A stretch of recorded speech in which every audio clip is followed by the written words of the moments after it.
ya ilah pawasil surba lailika binhar sok tepungkeun beranjang peting teh ulah eureun-eureun terus bae nu resep sholawat nu resep Quran nu resep zikir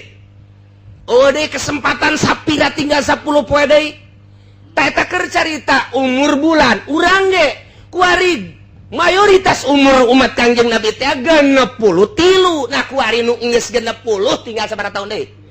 nah moal ka mana boa siga teh nu geus 62 berarti sabaraha deui nah lamun nu geus 60 kitu 2 bulan 9 29 poe sabaraha deui siga deh nah iyalah kadangena ku ahli Allah mah ieu teh nasehat ka dirina aing teh geus kolot berarti tereh balik ka ditu geus ulah dieureunnan ieu zikir ka Gusti Allah kapaham ku nya tina hiji nyanyian ieu teh maksudna mah kos kitu nu mentak nya teh terus-terusan neja paham la wajib terus akhirna ti dinya nya siap berangkat wa zahaba ila Makkah terus ka Mekah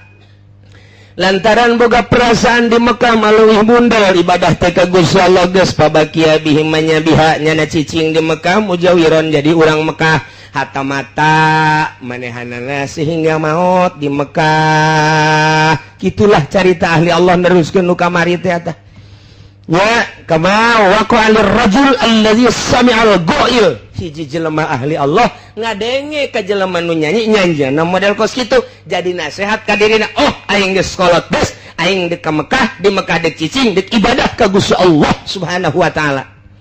lantaran nyana paham pahimanal umrah idza zahaba juluhu di mana geus leungit gegedena umur berarti faqad qarubal ajal deukeut kana ajal tareh paeh wadoko jeung geus rupek azamanu zaman alal ibadati sugro kana ibadah sugro berarti manehna geus siapa lubul maudi allazi takunu fihi al ibadatul kubra nuk siap ku ari menuju ibadah anu pohara cik urang mah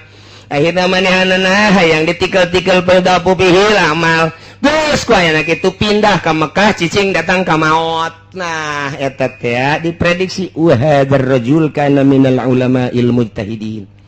eta lalaki ngan sakadar pangkat ulama mujtahid hungkul teteh walau kana minal arifin mun nyana ahli ma'rifat wali mun cak urang mah eta teh